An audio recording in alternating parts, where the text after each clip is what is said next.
김진의 돌직구쇼에 오신 여러분 반갑습니다. 김진입니다. 저는 오늘도 이곳 광화문 청계광장에 나와 있습니다. 오늘은 어제보다 날씨가 한층 더 쌀쌀합니다. 하지만 미세먼지는 상당히 좋은 수준입니다. 추워도 미세먼지 없는 게 요즘은 훨씬 좋습니다. 유명 패션 디자이너 김영세 씨가 동성애 남자 직원들을 성추행한 혐의로 수사당국의 조사를 받고 있다는 사실을 저희 채널A가 단독으로 확인을 했습니다. 잠시 후에 그 이야기 나눠보겠습니다. 물론 손혜원 의원의 새로운 의혹도 오늘 준비되어 있습니다. 저는 비가 오나 눈이 오나 매일 아침 이곳에서 여러분을 기다리겠습니다. 김진의 돌직구쇼 지금 라이브로 시작합니다. 잠깐만요.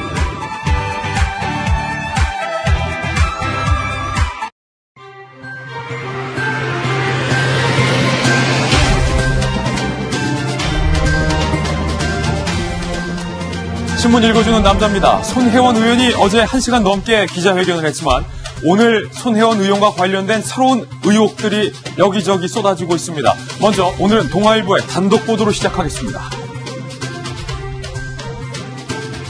손혜원 의원이 박물관에게 작품 구매를 종용했던 장인 동아일보 취재 결과 재단 설립 때부터 함께한 이사인 걸로 확인이 됐습니다. 그러니까 자신의 동업자나 다름없는 작가의 작품을 국회의원이 피감기관에 구매하라고 종용을 한 겁니다. 그 많은 나전칠기 장인들이 있을 텐데 왜 손혜원 의원은 유독 자신이 세운 재단 이사의 작품을 구매하라고 그렇게 피감기관에게 종용을 한 걸까요? 이것도 아무런 문제가 없다고 손 의원이 답할지 궁금한 대목입니다. 이번엔 다음 신문의 다른 의혹입니다. 조선일보입니다.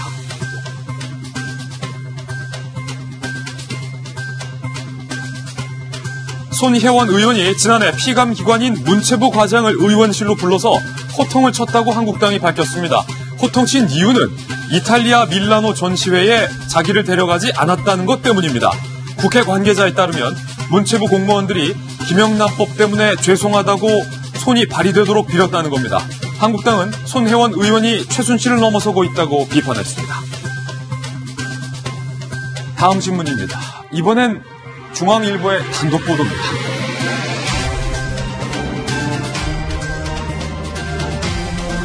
오늘 손혜원 의원과 관련돼서 세 군데의 피감기관이 등장하군요. 세 번째 피감기관이 등장했습니다. 손혜원 의원이 손혜원 의원의 남편 회사 공예품들이 피감기관인 한국문화재단을 통해 공항과 고궁 등에서 팔리고 있는 것으로 확인됐습니다. 문화재단의 판매 상품 공모에서 선택되는 것은 매우 경쟁이 치열한 일인데 손혜원 의원이 국회의원이 된 이후에 총 18개의 품목이 뽑혔다는 겁니다. 총 250점의 상품이 공항과 고궁 등에서 판매가 됐습니다. 이 모든 의혹들 잠시 후 상세하게 이야기 나눠보겠습니다. 다음 신문입니다. 이번엔 한겨레 신문입니다.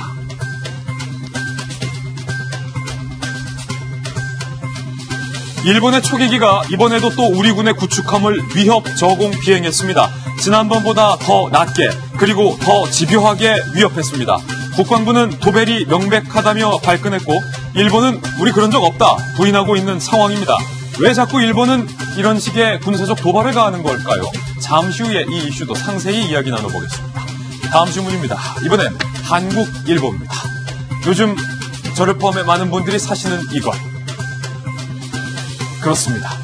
로또 복권 기금이 어느덧 2조 원을 돌파했습니다. 로또 복권은 나눔 로또라는 이름으로 팔렸을 만큼 이 수익금이 어려운 이웃과 나누겠다는 취지인데요. 그런데 오늘 한국일보 기자가 취재를 해봤는데 알고 보니 기금의 35% 지자체에 그냥 알아서 쓰라고 배분하는 등 취지와 다른 것으로 드러났습니다. 심지어 정치권에서는 이 로또 판매 기금 중 일부를 남북협력기금에 갖다 쓰겠다는 개정안을 내기도 했습니다. 이러니까 빈자들의 세금이란 지적이 나오는 것 아니겠습니까? 다음 신문입니다. 이번엔 경향신문입니다. 초유의 일이 일어났어요. 초유의 일. 결국 전 대법원장인 양승태 전 대법원장이 구속됐습니다. 현 법원이 전 대법원장을 구속한 겁니다.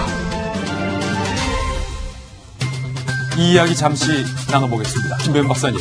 지금 양승태 전 대법원장이 어젯밤 사이에 저녁에 이제 구속영장이 발부가 됐습니다. 바로 구속이 된 거예요. 네. 초유의 일입니다. 그러니까 전격 구속이 됐는데요. 사실 지난번 박병대 전 대법관의 구속영장이 기각됐기 때문에 여기 대해서 양승태 전 대법원장의 구속을 예상하는 사람이 많지가 않았습니다.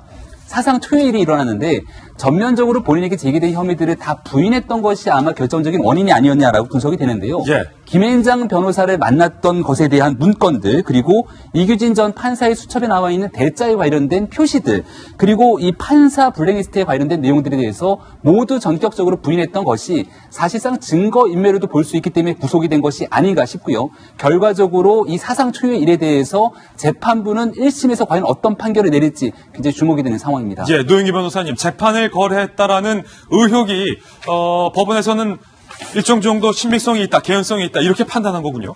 원래 법리적으로 권리 행사, 그러니까 직권남용 권리행사 방해 이게 사실 인정되기가 어려운 부분이 있어서 당연히 이제 양승태 전 대법원장 입장에서는 나는 불구속이 될 것이다라고 생각했던 것 같아요. 예. 그랬는데 어제 신문에서는 태도가 사실은 상당히 부적절했다라는 얘기가 있습니다. 뭐냐면 그렇군요. 그 본인의 범죄 사실과 관련된 진술을 판사님들이 많이 했는데 한 100여 명 정도 되는 판사들의 진술이 거짓말이라고 계속해서 본인이 주장을 한 거예요. 그러니까 내 후배 판사들의 발언들이 다 거짓말이다. 그렇죠. 그러니까 후배 판사들을 본인이 거짓말쟁이로 만들어버린 거죠, 말하자면. 그러니까 그런 것들이 그 영장을 전담했던 판사 입장에서 봤을 때는 대법원장이라고 했던 사법부 수장이 자기가 이렇게 밑에서 있었던 사람들에 대해서 저런 식으로 말을 할 수밖에 없겠나 이런 부분이 하나가 좀 크게 작용한 것으로 보이고. 그분 또한 후배 판사고. 그렇죠. 그리고 또 하나는 이제 아무래도 그 증거인멸 이 부분도 사실은 조금 말맞추기의 시도가 있기 때문에 좀 가능했다라고 좀 보여져서 그런 부분에서도 악수를 둔 게 아닌가 생각이 듭니다. 예, 어제 양승태 전 대법원장이 영장 실질심사에 출석하는 모습 전해드리면서 그 결과에 대해서 저희가 보도를 해드리겠다라고 말씀을 드렸는데 어제 저녁 늦게 구속영장이 결국 발부됐다는 소식도 신문 읽어주는 남자를 통해서 전해드렸습니다. 자, 오늘 저와 함께 등판한 등판 선수를 소개해드리겠습니다. 저희 돌직구쇼 전담 변호사에 오늘은 노영희 변호사님 모셨고요. 요즘 민주당에서 핫한 대변인, 잘생긴 대변인, 현근택 대변인, 그리고 대한민국 여성계를 대표하는 우리 김희정 전 장관, 그리고 한국이미지전략연구소의 허은하 소장님과 돌직구쇼에 빠져서는 안 되는 안고 같은 분입니다. 시그니처 김병인 박사님 모셨습니다. 어서 오세요. 반갑습니다. 네, 이분들과 함께 오늘 탑뉴스로 돌직구쇼의 문을 열겠습니다.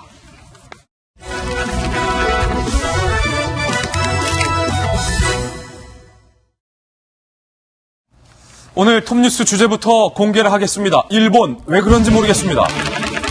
이번에는 더 낮게 그리고 더 집요하게 우리 군의 구축함을 위협 비행했습니다. 도대체 어떤 일이 있었던 것인지 저희가 3D 그래픽으로 있었던 상황을 재현해봤습니다. 함께 보시죠.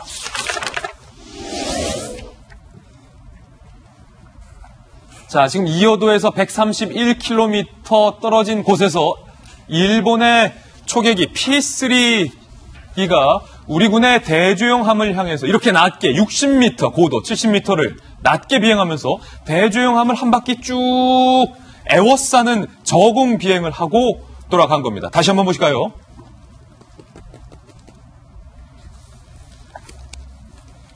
자, 이어도 남쪽 131km 떨어진 지점에서 일본의 군 초계기 P3C가 우리 군의 대조영함을 향해서 굉장히 낮게 고도 60m, 여태까지 위협 비행보다 가장 낮은 고도로 대조영함을 마치 포위하듯이 비행을 하고 다시 유유히 사라진 일이 있었습니다.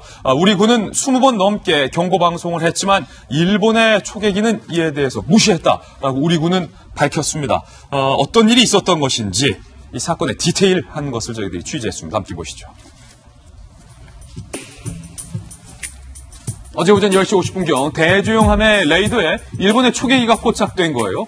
그래서 대조영함의 우리 군 승무원들은 설마 지금 지난번 위협 비행 때문에 한일 관계도 안 좋아졌는데 일본이 설마 또 그러겠어? 라는 의구심을 가졌다고 오늘 취재 기자에게 말했어요. 그런데 아니나 다를까 오후 1시 50분경 레이더에서 포착된 일본 초계기가 빠른 속도로 우리 함선에 대조영함에 접근을 한 겁니다.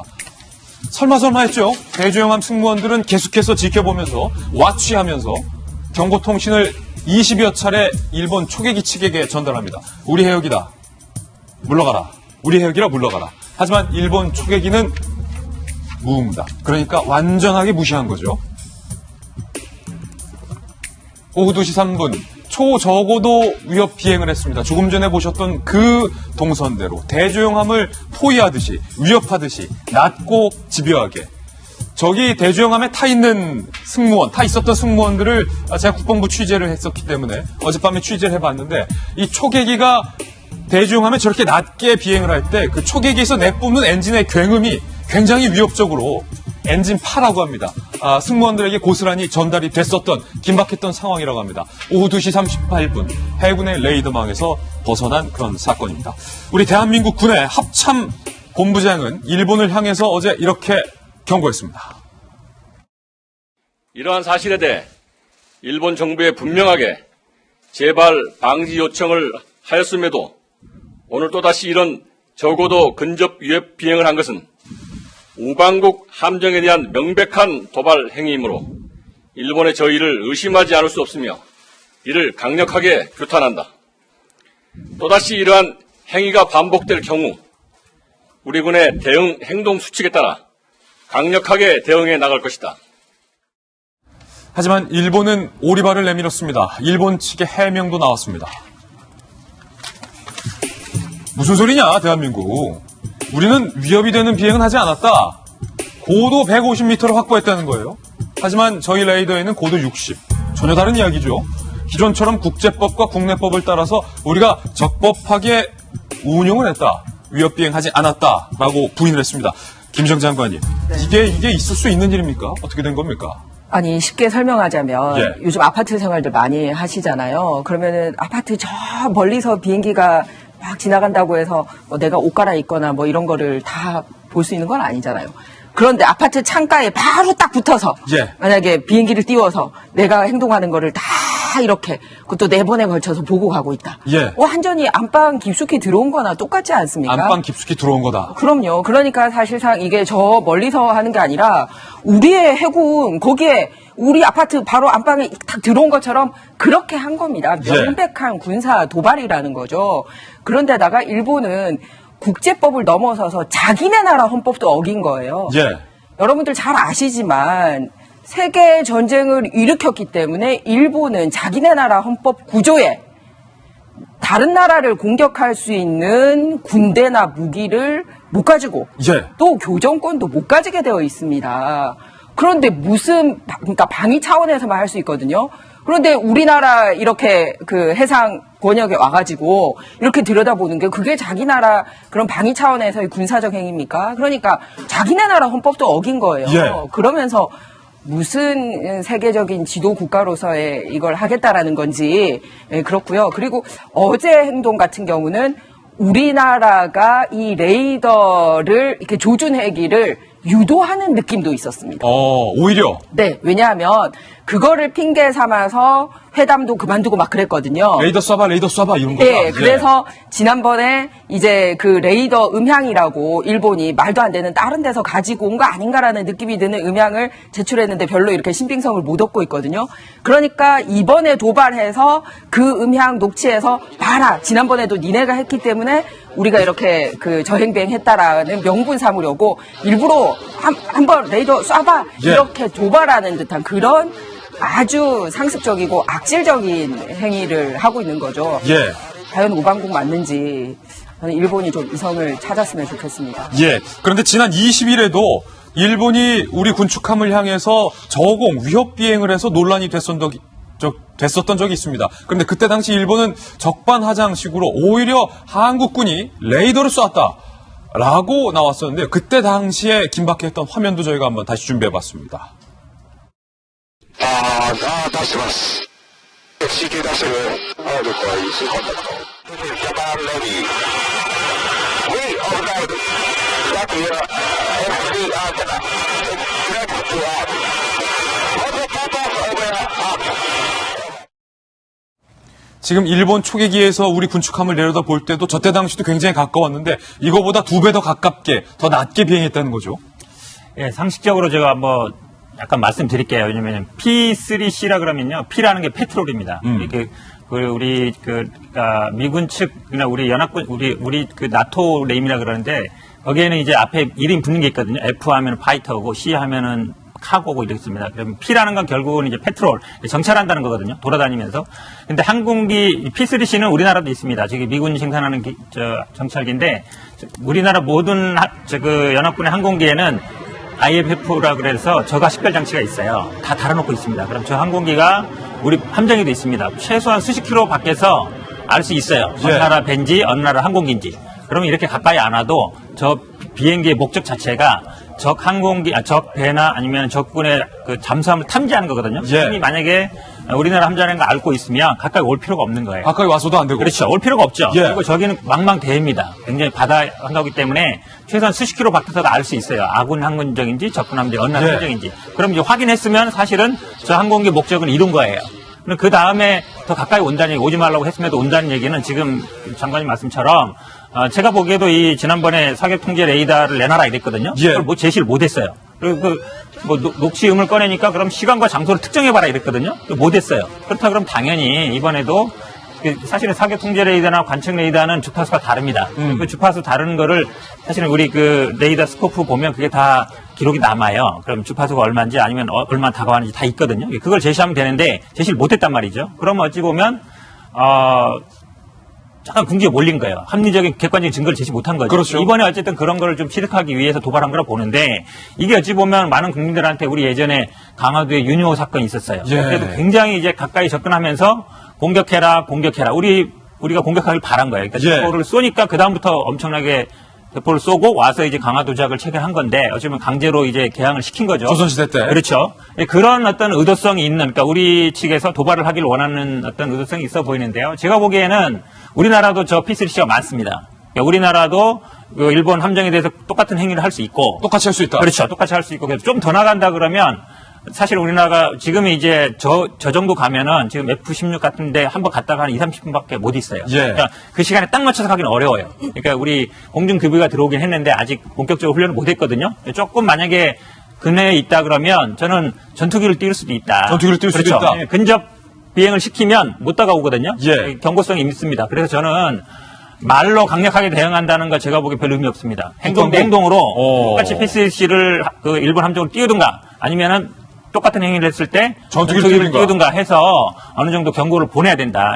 결국은 군사적인 행동이 필요하다라고 봅니다. 왜냐하면 현대변인이 또 공군에서 군 복무를 했기 때문에 이 사실을 잘 알고 저 P3C는 제가 국방부 취재하면서 실제로 제가 대한민국 공군의 해군도 갖고 있어요. P3C를 타고 제가 독도를 순찰했던 것을 제가 취재한 바 있기 때문에 저 P3C가 낮게 저공으로 날 때 상대 군함에서 얼마나 위협적으로 느끼는지에 대해서는 저도 잘 알고 있어요. 이게 아마 근데 일본의 아베 총리 입장에서는 국내 정치적인 요소 때문에 이러한 갈등들을 더 증폭시키는 측면도 있는 것 같습니다. 최근 아베의 지지율이 4%포인트 올랐다. 오른 측면들이 있고 우리 대법원의 강제징용 판결에 대해서 우리 국민들은 정의를 실현한 결정이라고 보지만 일본 정부 입장에서 이걸 계속 갈등의 요소로 삼고 있는 상황입니다. 여기에 대해서 분명하게 우리 국방부는 적절한 대응들을 잘하고 있는 것 같은데요. 외교적으로 강경화 장관이 지금 최악의 상황으로 흘러가고 있는 한일 관계를 극복하기 위한 노력들이 반드시 필요하거든요. 여기에 대한 어떤 조치들이 필요할 것인지에 대한 고민이 필요하고 자꾸 이렇게 우리 국민들 감정 자극하니까 오늘 밤에 또 베트남이랑 일본이 축구 경기를 하지 않습니까? 마침 오늘 밤이네. 박항서 감독을 다시 한번 응원하지 않을 수 없게 되는 상황인데 붉은 악마 티꺼네. 예전에 우리 축구 선수 중에 하석주 선수가 골을 넣고 나면 꼭 비행기 세레머니를 한 적이 있습니다. 맞아요. 우리 베트남 선수들이 초계기 세레머니 한번 좀 제대로 해줬으면 어떨까라는 생각이 들기도 합니다. 베트남 선수들한테 그 베트남말을 몰라서 전달할 수도 없고. 어쨌든 오늘 밤 갑자기 베트남과 일본의 경기가 있다는데 이 분위기가 벌써부터 한일전 분위기라고 하는데 한일전 분위기에 더 불을 지핀 사건이 아닐까 싶습니다. 첫 번째 이슈 소개해드렸습니다. 이번엔 저희들이 준비한 두 번째 뉴스를 공개하겠습니다. 바로 이겁니다. 오늘도 손혜원 의원과 관련된 각 언론들의 단독 보도, 새로운 의혹들이 많습니다. 어제 손혜원 의원은 1시간 30분이 넘는 시간 동안 기자회견을 가졌습니다. 그런데 지겹다. 그 말을 왜 묻느냐. 할 말만 하는 시간이었다라는 비판적인 평가가 많습니다. 어제 손혜원 의원의 기자회견 내용 들어보시죠. 한 번도 제 이익을 위해서 행동을 하거나 움직이거나 남을 움직인 적이 없습니다. 제가 갖고 있는 수십억 컬렉션한 나전치기 박물관 17세기부터 21세기 것까지를 만들어 놓은 그 유물들을 여기다 다 넣은 채로 시나 전남도 다 드리려고요. 지금까지 그러면 다 합하면 거의 한 100억도 넘을 텐데 다 드리겠다고 얘기했지 않았습니까? 처음부터 저는 가지려고 한 게 아니라 주려고 한 겁니다. 언젠가 제가 뭔가를 가지려고 하는 것이 이익을 생각하는 거 아니겠습니까?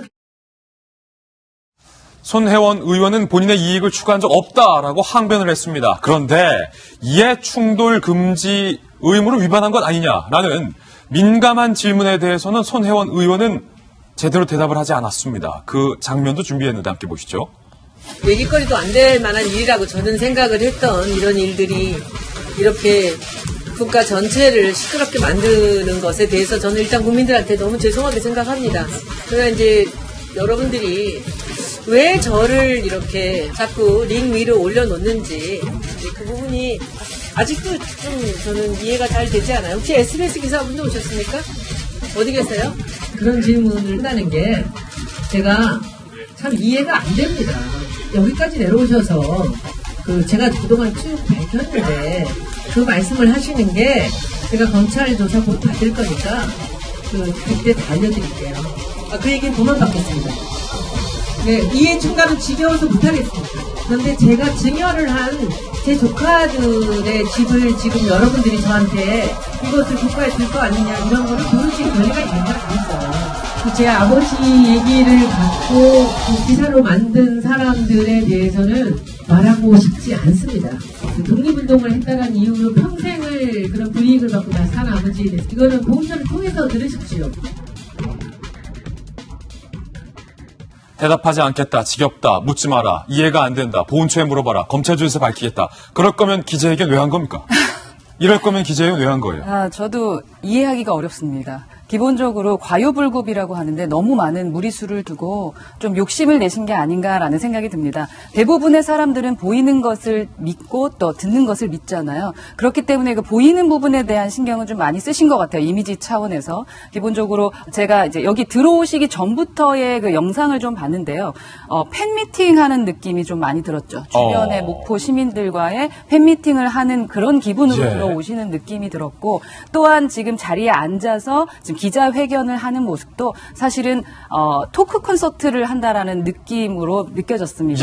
사실은 그 심리학적으로 또 이미지적으로 무언가 잘못을 했다거나 뭔가 그런 걸 인정을 할 때는요, 일어서서 하시거나 두 손을 모으고 그리고 허리를 숙이거나 아니면 진짜 미안할 때 무릎을 꿇는 자세들이 있잖아요. 그렇죠. 근데 진짜로 미안할 때는 사실은 저러한 자세를 그러니까 몸의 자세를 취하기는 사실은 힘듭니다. 그렇기 때문에 보이는 자체에 대해서 주변의 환경은 많은 노력을 하셨는데 그거에 대비해서 효과를 보시지는 못하신 것 같다라는 생각이 들어요. 그리고 또한 말을 할 때 그 내용 일단 죄송합니다라는 일단의 내용은 들리고 싶지만 사실은 말하는 사람의 표정과 그리고 말하는 사람의 그 스피치 기법에 따라서 그게 진짜 미안한가 미안하지 않는가가 결정이 돼요. 93%가 보이고 들리는 것으로 느끼게 되거든요. 근데 아쉽게도 지금 현재 손혜원 의원의 말하는 그 태도, 그 말씀하시는 태도는 사실 저희가 정말 미안하다라고 생각하고 말씀하시는 것처럼 이해하기는 좀 어려워 보입니다. 손혜원 의원의 기자회견이 있었는데 정치권에서는 손혜원 의원에 대한 비판이 이어졌습니다. 이번에는 김무성 전 대표가 손혜원 의원을 비판했습니다. 들어보시죠. 최순실 사건을 능가하는 아주 질이 나쁜 내용입니다. 문재인 대통령이 성역 없는 수사를 하라는 지시를 내려야 합니다.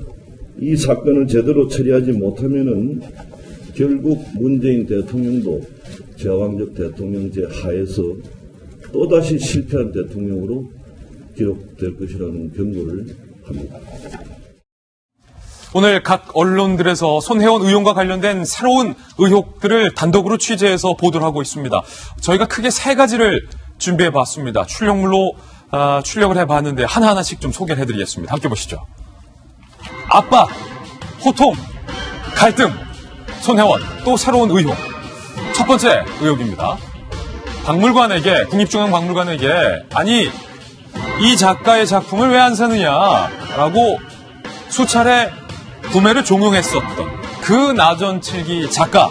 오늘 동아일보 기자가 단독으로 취재를 해본 결과 오왕택 작가는 손혜원 의원이 설립한 재단 초기부터 재단 이사인 것으로 드러났습니다. 더 쉽게 말하면 손혜원 의원의 동업자와 같은 신분인 겁니다. 동업자의 작품을 국회의원이 피감기관에게 종용하라고 강매를 한 겁니다. 그 장면을 국감에서의 그 장면, 그 발언을 저희들이 어제 하루 종일 뒤져서 찾아봤습니다. 들어보시죠. 우리나라 박물관에서 어느 누구도 현대 거를 사지 않는다는, 우리나라 나전에서 무형문화재도 아니고 지방문화재도 아닌 이 사람의 이 작품을요, 빅토리안 알버트 뮤지엄에 샀어요. 우리나라의 국립박물관 아무도 거들떠보지 않아요. 국립박물관 관계자도 오늘 동아일보 기자에게 이렇게 이야기를 했습니다. 국립박물관 관계자의 이야기입니다. 국립박물관에서 구매하면 그 순간부터 작가의 가치가 확 올라간다. 그러면서요, 친분 있는 작가를 띄우고 특정 작품을 사라고 국감에서 요구하는 국회의원은 처음 봤다라고 동아일보 기자에게 이야기를 했는데, 저희들이 취재한 결과 이 장인의 이름은 오왕택 나전칠기 장인인데 손혜원 의원이 세운 크로스포인트 문화재단의 이사인 것으로 확인이 됐습니다. 어제 김병윤 박사님이 거금 700원을 들여서 이 재단에 등기부등본 네. 떼봤잖아요. 이런 얘기들이 나와서 크로스포인트 문화재단에 대한 등기부등본은 어떻게 되어 있는지 한번 떼봤습니다. 물론 당연히 손혜원 의원은 들어가 있지 않죠. 그래서 이 부분에 대해서 이 관련되어 있는 작가가 재단의 이사로 등기가 되어 있는 부분들이 확인이 돼 있고요. 그렇다면 지금 우리가 적당한 친분이 있다라고 볼 수가 없을 정도로 재단에 깊게 관여되어 있는 내부자로도 볼 수 있는 상황이기 때문에, 동업자 같은. 그러니까 여기에 대해서 문체부 관련된 상임위에서 이와 같은 발언들을 하게 된 것은 거의 이해 충돌에 대한 부분들이 빠져나갈 도리가 없다라는 생각이 들고요. 손혜원 의원이 적극 해명하는 것 중에 이렇습니다. 재단은 공익을 위한 목적이고 여기에 대해서 나의 사적 이익을 취한 것은 없다라고 얘기하고 있지만, 어저께 있는 기자회견을 전체를 보았을 때는 여기에 있는 모든 것들 다 기부할 거다라고 얘기하지 않습니까? 그리고 어저께 기자회견했던 곳도 재단이 샀던 박물관을 만들기 위한 부지라는 겁니다. 근데 거기에 대한 결정은 재단이 했나요?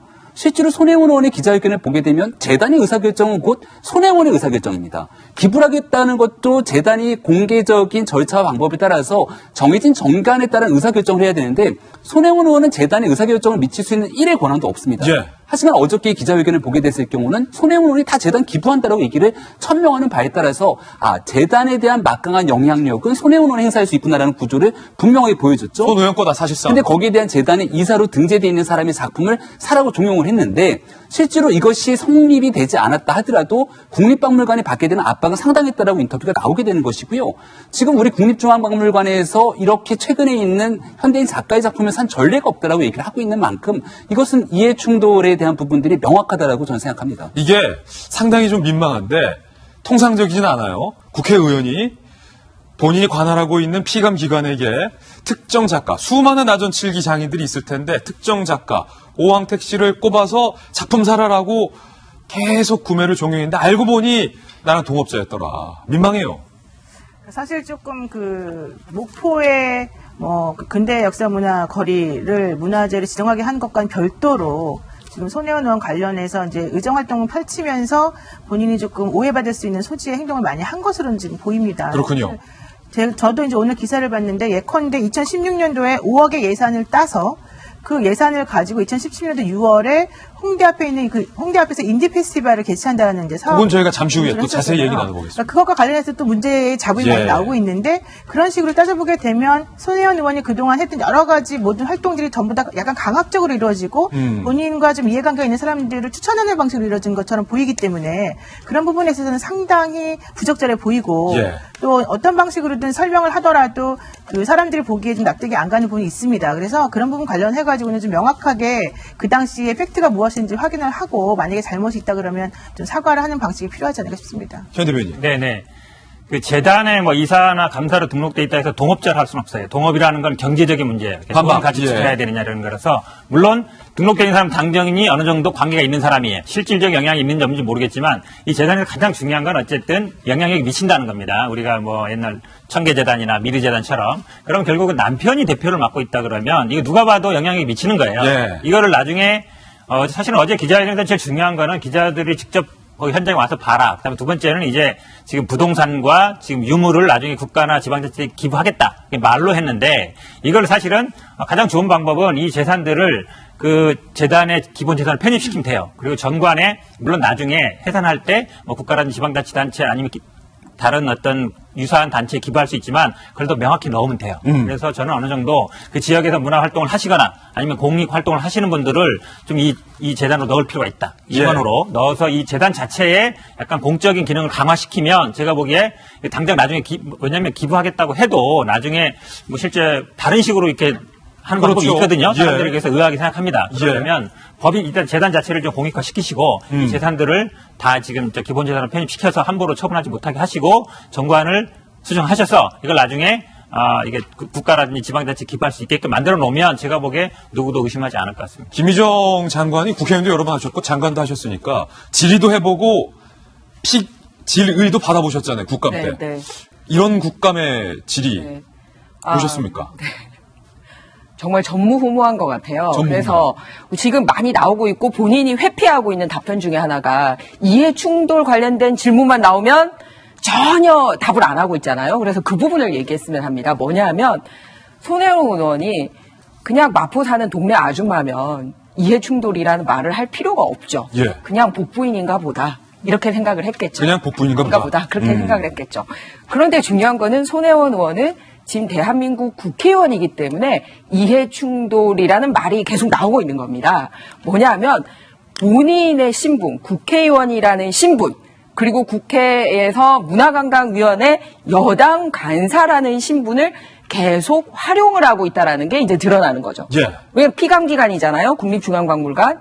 그런데 거기서 그냥 내가 평소에 나전 칠기가 굉장히 좋으니까 폭넓게 나전 칠기에 대해서 이렇게 좀 지켜봐 달라 이런 게 아니라 꼭 찍어서 그 작가 그리고 아까 동업자 아니라고 그랬는데 동업자 맞아요. 왜냐하면 거기서 이익이 생기면 그 만든 사람하고 재단이 반반 나눠 갖는 거잖아요. 뭐 퍼센트는 정확하게 모르겠지만 그게 동업자죠. 그래서 그렇게 한 거. 그다음에 더 기가 막힌 거는 뭐냐면 뭐 남편 회사에서 만든 물품을 또 역시 피감기관인 문화재단에서 왜 그 관광상품 판매하는데 거기에 자기가 여당 국회의원이 되자마자 그 수탁 상품으로 선정이 됩니다.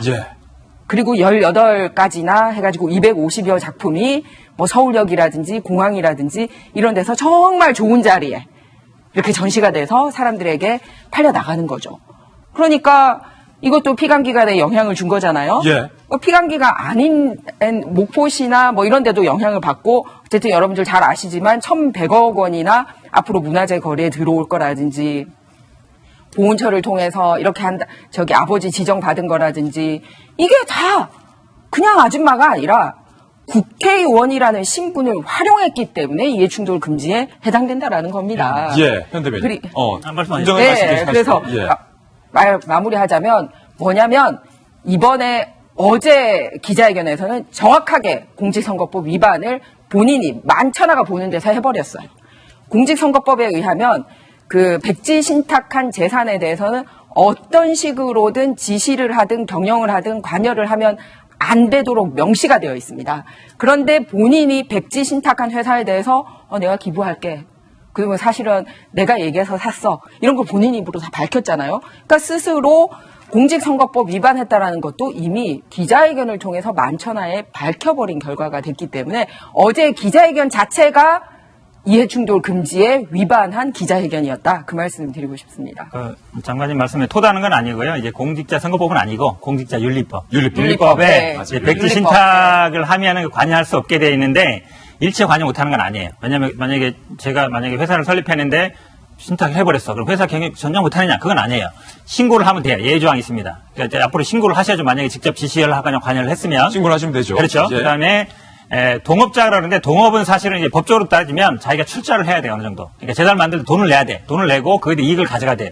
저도 사실은 새마을금고 감사 이런 거 맡고 있는데 거기를 저는 뭐 출자는 했습니다. 근데 출자 안 한 회사에 감사나 이사 많은 데도 있어요. 뭐 친구가 부탁해서 하는 경우도 있고.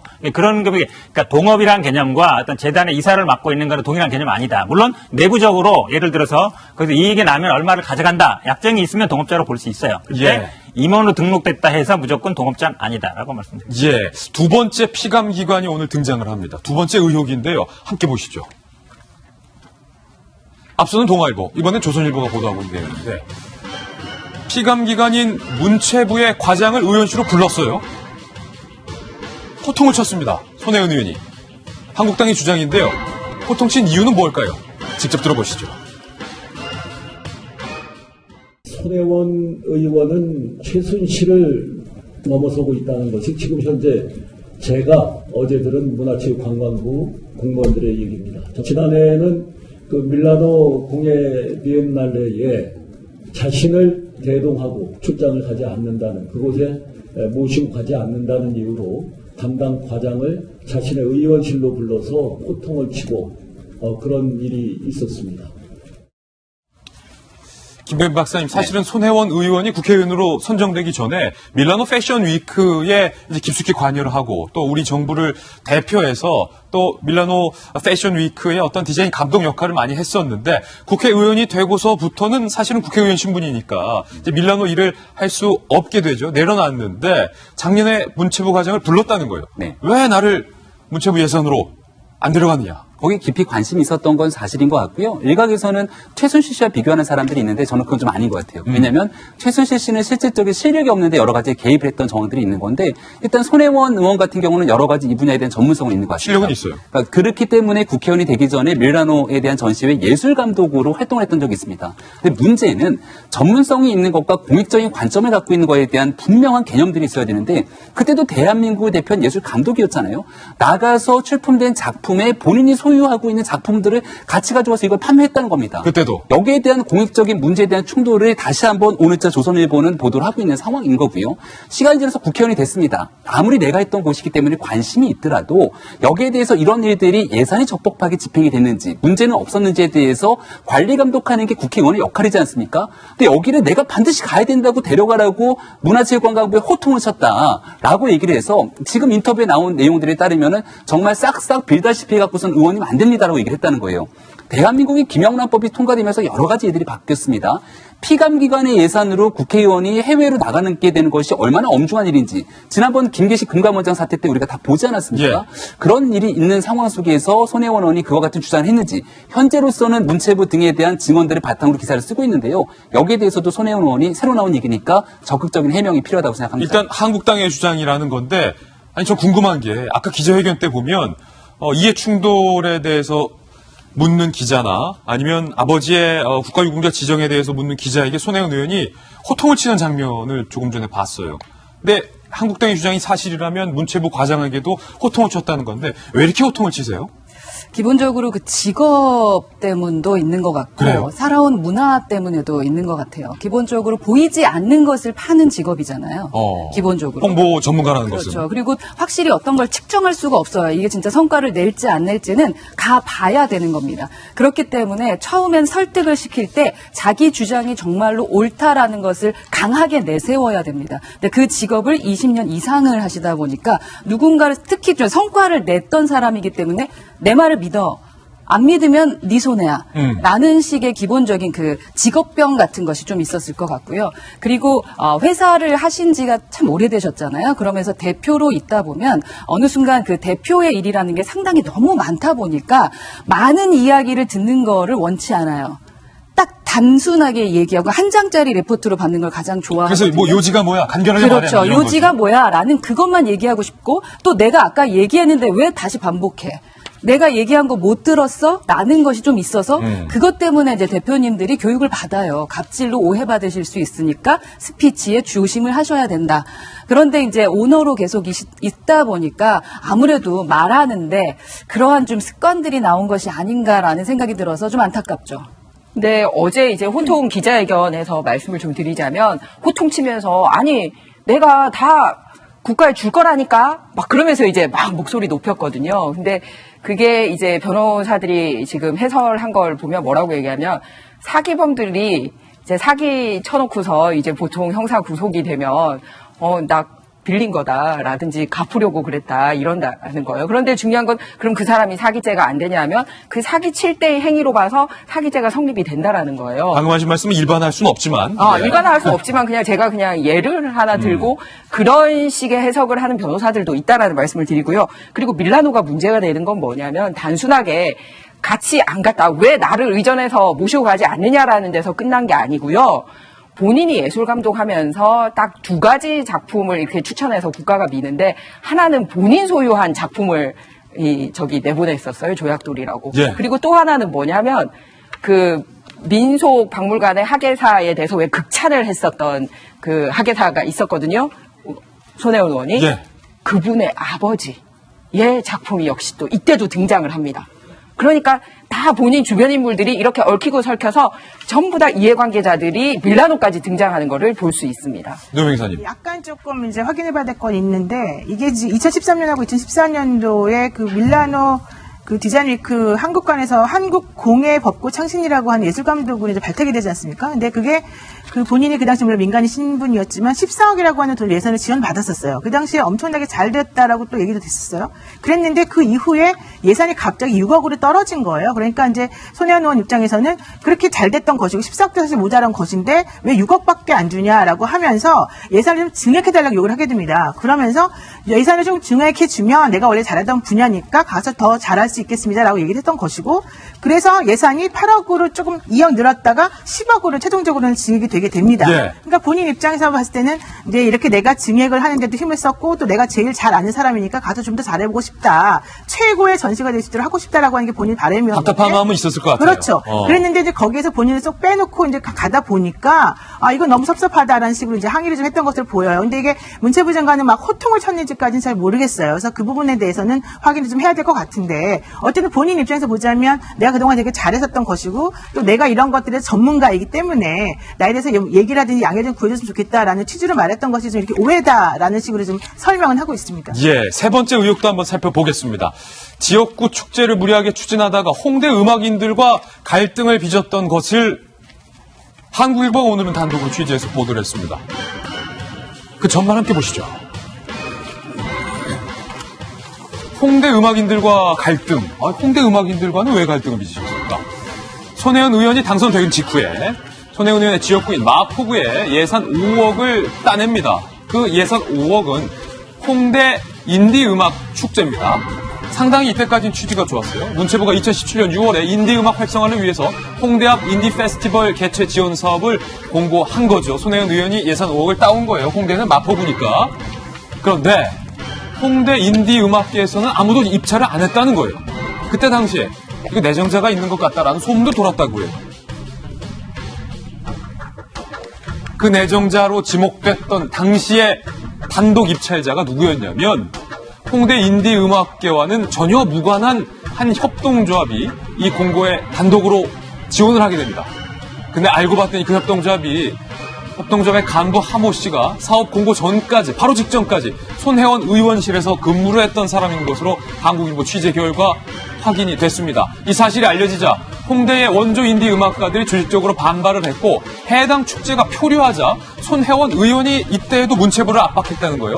국회의원이 만들어낸 예산이 우스운 거냐? 국회의원이 만들어낸 예산이 우스운 거냐?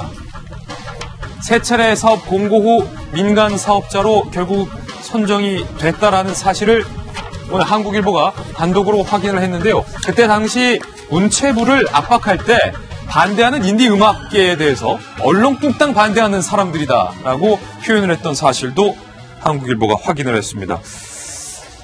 현 대변인, 이것도 이러면 안 되잖아요. 그냥 저도 제 중학교 친구가 저기서 이제 인디 밴드 이렇게 하는 분이 있어서 갔더니 저 안에 굉장히 많습니다. 단체가 많아서 보니까요. 나중에 결국은 어떻게 타협이 됐냐면 세 번째 공고를 해서 그 처음에 얘기했던 협동조합 말고 다른 협동조합을 주관사로 하고 반대했던 6개 단체들이 보조 참가자로 해서 행사를 하긴 했어요. 근데 그건 있는 것 같습니다. 처음에 이 예산을 만들고 행사를 할 때는요.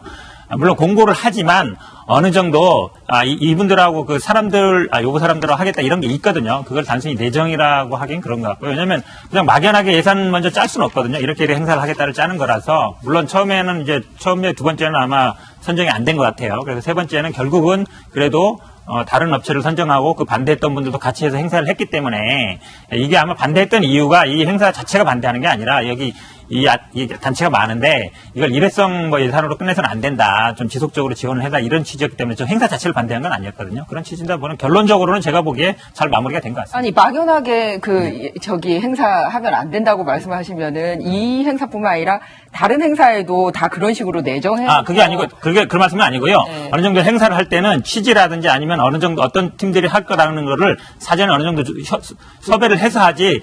아무 생각 없이 그냥 행사했다는데 이렇게 하진 않는다는 거죠. 사전에 섭외하거나 이거는 절대로 아닙니다. 협의 한다는 거죠. 알리는 거하고 미리 어느 정도 섭외해 주는 거하고는 굉장히 다르기 때문에 제가 말씀 중에 이 국가 사업에 대해서 오해가 있을까봐 이거는 정확하게 하고 가는 게 좋을 것 같아요. 왜냐면 이건 홍대 인디 행사거든요. 홍대 인디 행사라면 홍대에 있는 단체들이 있는 거예요. 거기서 행사를 하는 사람들. 지역 행사이기 때문에 지역 행사는 어느 정도 단체들이 어느 정도 예상을 할 수 있습니다. 그런 사람들과 어느 정도 얘기를 해서 하는 것이지 막연하게 하지 않는다고 말씀드리는 거예요. 국가 행사는 아니었던 것 같아요. 세 가지 제기된 새로운 의혹에 대해서도 손혜원 의원이 적절한 해답을 내놔야 될 것 같습니다. 해명을 내놔야 될 것 같습니다. 손혜원 의원의 해명이 나오면 저희가 또 해명도 소개해드리겠습니다. 이번엔 저희가 준비한 세 번째 이슈입니다. 저희 채널A가 단독으로 보도하고 있는, 단독으로 취재한 내용인데요. 유명 패션 디자이너, 입고 싶어도 아무나 입을 수 없는 옷이라는 정말로 황송한 표현이 따라붙는 유명 패션 디자이너 김영세 씨가 동성 남자 직원을 성추행한 혐의로 경찰의 조사를 받고 있는 것으로 확인이 됐습니다. A씨, 피해자 A씨의 이야기부터 직접 들어보시죠. 앞서 한번 합시다로 시작을 해서 자기 손을 이제 제 허벅지와 나체를 한번 보여달라. 당신에게 셔츠를 선물하고 싶다. 남자가 이제 단 한 명만 있는 장소라든지 아직 못 들어가요. 너무 그때에 대한 걱정이 좀 심해서. 이 30대 남성 A씨는 김영세 디자이너의 운전기사 면접을 보는 과정에 이렇게 성추행을 당했다라고 구체적으로 증언을 했습니다. 유명한 패션 디자이너 김영세 씨가 누구일지도 저희가 한번 작성해봤습니다. 1955년생이고요. 윤신혜의 거지 패션, 전영록의 청재키, 조용필의 어깨 패드 패션 등 한 시대를 풍미했던, 한 시대의 연예계의 패션을 풍미했던 유명한 디자이너입니다. 1993년에 마약 투약 혐의로 구속된 바 있고요. 2007년 미스 유니버스 이한희 씨의 드레스를 디자인해서 다시금 명성을 떨친 바 있습니다. 2016년에는 미국으로도 진출을 했었던 정말로 유명한 디자이너인데 지금 이야기 들어보니까 김현 박사님, 운전기사 면접을 보러 온 사람에게 나체를 보여달라, 옷을 하나 해주고 싶다, 뭐 이런 이야기를 했다는 거예요. 허벅지에 손을 접촉도 있었고. 됐다라고 얘기를 하고 있는 거고요.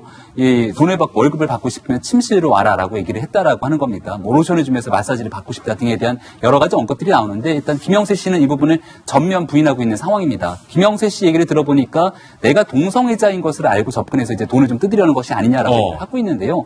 실제로 젊은 남성 입장에서 이제 일을 하러 갔다가 여기에 대해서 이런 굉장히 부적절한 신체 접촉이 있게 됐을 경우는 이 남녀 간의 성추행을 넘어서서 또 다른 차원에서 굉장한 극도의 공포심이 있을 수도 있는 상황이기 때문에 여기에 대한 사건의 실태 조사가 분명히 필요한 것 같고요. 앞서 설명을 잘했지만 굉장히 유명한 디자이너입니다. 해당 쪽에서 굉장히 권위를 갖고 있는 사람이기 때문에 여기에 대해서 이런 행동을 하게 됐을 경우에 느껴지는 위압감들이 반드시 있을 것이고요. 이것이 업무상의 위력으로 또 다시 느껴질 수도 있는 상황이라 일단은 현재까지는 주장과 의혹이 제기되어 있는 상황이고 명백하게 성추행 등이 있었는지 여부에 대해서는 보다 본격적인 조사가 필요한 상황으로 보입니다. 예, 이 김영세 씨의 성추행 논란의 어떤 전말도 저희가 좀 상세하게 취재해봤습니다. 함께 보시죠. 지난해였어요. 남성 A씨가 유명 디자이너 김영세 씨를 고소한 겁니다. A씨는 운전기사 면접 보기 위해 집을 찾았다가 나체를 보여달라 등 성추행을 당했다. A씨는 당시 충격으로 현재 정신과 치료를 받고 있는 상황입니다. 전직 운전기사 B씨가 등장합니다. 침대 위로 올라오라, 마사지 해달라, 나도 당했다 라고 또 새롭게 등장을 한 겁니다. 그래서 김영세 씨는 내가 동성애자임을 알고 돈을 뜯어내기 위해 접근한 것이다 라고 이야기를 했는데요. 조금 전에 나왔던 그 운전기사 B씨를 저희들이 찾아갔습니다. 이야기 들어봤습니다. 침대 위에 올라오라고 얘기를 하죠. 앉아 잠깐 한 얘기 있다고. 마사지를 해달라는지 등에 로션 좀 발라달라는지. 노영희 변호사님, 지금 피해자 A씨와 피해자 B씨를 저희들이 모두 다 만나봤는데 이 두 사람의 어떤 피해 진술이 좀 묘하게 좀 일치하는 부분도 있는 것 같고요. 어떠세요? 그러니까 전직 운전기사 B씨, 그러니까 A씨라고 하는 분은 면접 보러 갔다 그런 일을 당했기 때문에 이제 그것 때문에 고소를 했다는 얘기고, 전직 운전기사 B씨는 내가 실제 일을 했다. 4개월 동안 일을 했는데 이제 그런 것을 못 견뎌서 난 결국 나왔다 이런 얘기인데요.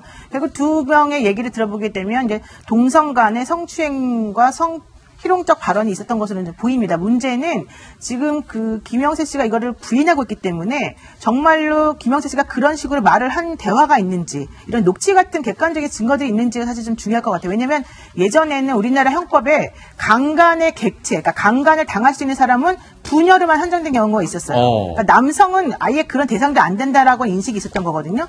그런 상황이었기 때문에 이런 식으로 남성간, 즉 동성 간에 이런 식의 성추행이 존재한다라고 하는 것에 대해서는 이렇게 수면 위로 올라온 적이 없었었는데 지금 이게 올라왔잖아요. 예. 그렇다면 이게 사실 상당히 충격적인 일이기 때문에 이런 것들이 신빙성 있고 그 피해자들의 증언이 맞다라고 판단되려면 물론 지금 이제 불구속 기소 의견으로 올라갔습니다만은 그렇게 하려면은 당시에 정말 김영세 씨가 그런 행동을 했다라고 하는 것에 대한 증거가 있으면 더 좋거든요. 그래서 그런 것들이 좀 있는지 확인을 해서 만약에 그런 것들이 있다고 한다면 용기 있게 본인의 그런 피해 사실을 알린 사람들에 대해서 제대로 된 그 조치를 취해주는 게 맞지 않을까 싶습니다. 예, 이게 피해자가 남성이라는 이유만으로 뭔가 폭로하는데 더 주저하거나 좀 부끄럽거나 해서는 안 된다라는 거예요.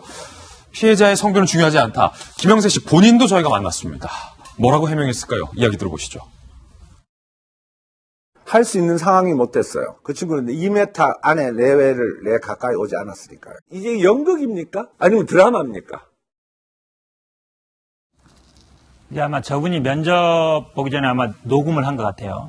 녹음을 했기 때문에 아마 이게 어찌 보면 이제 빼도 박도 못하는 증거가 되는데 저분이 이제 변명하는 게 이제 2m 안에 안 왔다, 접촉이 없었다. 근데 접촉해야만이 성희롱 되는 게 아니거든요. 말로 아니 이 정도 거리 있는데 당신 어떻게 해라 이렇게 얘기해도 충분히 성희롱각이 되는 거예요. 예. 실제 접촉이라 그러면 뭐 성폭력까지 가는 것이고 성희롱이라든 이런 거는 꼭 접촉이나 거리는 관계 없습니다. 왜냐면 우리가 문자로도 할 수 있는 거고요. 아니면 카톡으로도 뭔가 성적인 걸 하면은 성희롱이 되는 거예요. 그렇기 때문에 신체 접촉과는 관계없다. 그러면 결국 이제 녹음을 했으면 제가 보기에 뭐 처벌은 불가피하지 않은가라고. 근데 성희롱은 약간 좀 다른 부분이 있습니다. 성희롱은 행동이 아니라 말로 한 거기 때문에 원래는 고용관계에 있는 사람들 간에 벌어지는 일이고요. 그런 경우에는 형사적으로 처벌받는 게 없어요. 우리나라 법으로는 민사적으로 손해배상 같은 것들을 청구할 수 있고 그 사용자인 회사 측에 조치를 취해달라고 요구할 수 있지만 지금 같은 상황은 아직 그 B씨라고 한 사람은 모르겠지만 A씨와 같이 면접 보는 상황이 됐다는 것에 대해서는 조금 이제 적용 여지가 좀 있어요. 예, 허은하 소장님.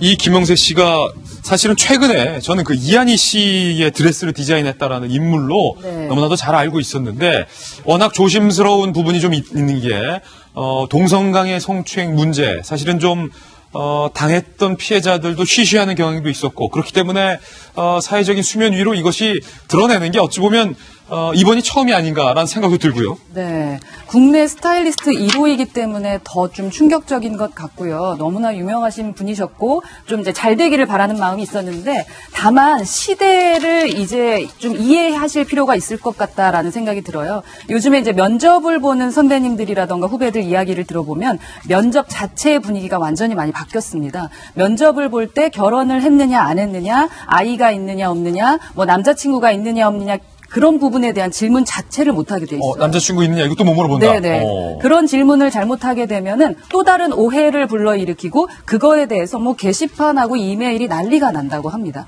그래서 이제 면접 분위기가 완전히 바뀌었습니다. 지금 그 면접 보러 오신 분의 연세가 어떻게 되시는지는 모르겠는데 20, 30대의 생각이 완전히 바뀌었기 때문에 기존에는 괜찮았던 것이 지금은 괜찮지 않을 수 있다라는 걸 좀 생각하면서 그 인지도가 있으신 분인 만큼 더 많은 주의가 필요하지 않을까라는 생각이 듭니다. 예, 유명 패션 디자이너 김영세 씨의 동성 성추행 의혹에 대해서 보도해드렸습니다. 이번엔 저희가 준비한 다음 수소입니다. 취재 수첩 Y가 준비되어 있습니다. 오늘은 과연 어떤 사건이 기다리고 있을지 저와 함께 만나보시죠.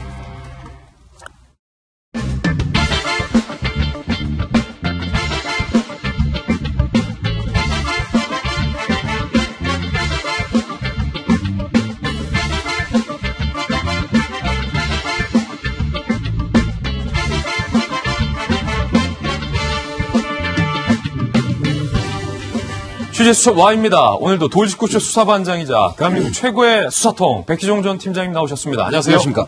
그리고 노영희 변호사님 함께하겠습니다. 두 분도 인사 나누시죠. 영광입니다. 네, 말씀이죠. 두 분이 워낙 친하셔서. 네. 이 두 분과 함께 살펴볼 첫 번째 취재수첩 살펴보죠. 황당한 일이 있었습니다. 그런데 여학생들 입장에서는 황당이 아니라 당황스러운 일일 것 같습니다. 여장을 한 채 새벽에 여고에 침입해서 여학생들의 교복 등등을 훔쳐간 30대 남성이 검거됐습니다. 그런데 여장을 한 채 몰래 새벽에 교실로 다가가는 장면을 포착한 학교 CCTV 화면을 저희가 입수했습니다. 함께 보시죠. 네, 이 새벽, 귀신인 줄 알았어요, 새벽에. 여장을 한 여학생이 새벽에 교실로 쓱 들어가죠. 딱 봐도 긴 머리에 여성 패딩에 여성 운동화, 가녀린 다리. 물론 여성이 꼭 가녀려야 한다는 법은 없지만 그냥 겉으로 봐도 여학생일 것 같아요. 뭔가 교실에 들어가서 뭔가 소지품을 들고 챙겨서 나옵니다. 근데 알고 봤더니 이 사람이 여장 남자였어요. 사건의 전말을 취재했습니다. 지난해 11월에서 12월에 가발과 교복으로 여장한 뒤 익산의 한 여고에 침입을 합니다. 교실에 사물함을 뒤져서 현금만 훔쳐갔으면 그냥 현금 좀도둑이거니 했는데 교복, 타이즈, 체육복 요즘은 사물함에 저런 걸 다 보관하니까 여학생들도 교복, 타이즈, 체육복 등을 절도합니다. 학생들이 등교하기 전 아직 어스름한 오전 6시 새벽쯤에 범행이 이루어졌습니다. 그런데 여장한 A씨는 지금 CCTV 보신 것처럼 왜소한 체격이에요. 교문 앞에 경비원이 전혀 의심하지 않았다는 거예요. 여학생이 일찍 왔구나. 물품이 사라진 학생의 신고로 수사에 착수했고 경찰은 학교 내 외부에 CCTV 등을 분석해서 A씨를 검거했습니다. 그런데 잡고 보니 A씨가 3차례에 걸쳐서 범행을 했고 자택에서 무려 2상자 분량의 여학생의 교복과 여학생의 체육복, 여학생의 타이즈 등등이 발견이 된 겁니다. A씨는 이렇게 이야기합니다. 여학생의 교복이 좋아서 그랬다. 백지용 팀장님, 참 황당한 사건이에요. 이 사건 취재하셨죠? 네, 취재했습니다. 전북 익산경찰서 임정훈 여청계 팀에서 이 사건을 했는데요. 여청계가 또 사실 예전에 보면은 그 옷을 하나도 걸치지 않고 침입을 해서 훔치는 경우도 있고요. 그래요? 그다음에 가면을 쓰고 침입하는 경우도 있는데 지금 이 범인 같은 경우에는 170 정도 키예요. 요즘 여고생들이 사실 165 이상 170 정도가 굉장히 크죠. 우리나라 발육이 좋아가지고 영양 상태도 좋고 해서.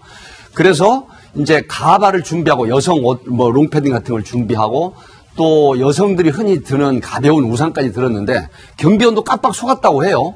그래서 이제 이걸 수사를 했는데 이 신고를 받고 주변 CCTV를 봤는데 특별한 이상 징후를 발견하지 못했어요. 여학생이시잖아요. 그렇습니다. 그런데 범행 발견 시간 앞뒤로 해서 웬 승용차가 서 있다가 일정한 시간에 사라지는 거예요. 승용차가 학교 교문 앞에 서 있다? 그렇습니다. 아니, 교문 앞이 아니고 꽤 먼 곳에. 그래서 그걸 놓치지 않고 익산경찰서 여청팀에서 이걸 추적을 합니다. 근데 그 승용차에서 여학생이 내린 거예요. 운전석에서. 그렇죠. 그렇게 돼서 그 주거지, 그러니까 익산경찰서 여고 근처가 아닌 그곳에서 꽤 먼 도시로 이동하는 걸 치밀한 수사를 해서 결국 체포를 했는데 그렇군요. 이 범인이 예전에도 사실 경찰이 수사를 할 때 동일수법 전과자라는 게 있어요. 그러니까 동일수법 범죄 경력자를 수사를 하는데 이거하고 조사해서 특정을 해가지고 결국은 체포를 했는데 이 조사를 할 때 앵커께서 말씀하셨지만 왜 훔쳤느냐? 사실 여학생들 사물함에 큰 돈이 없거든요. 예.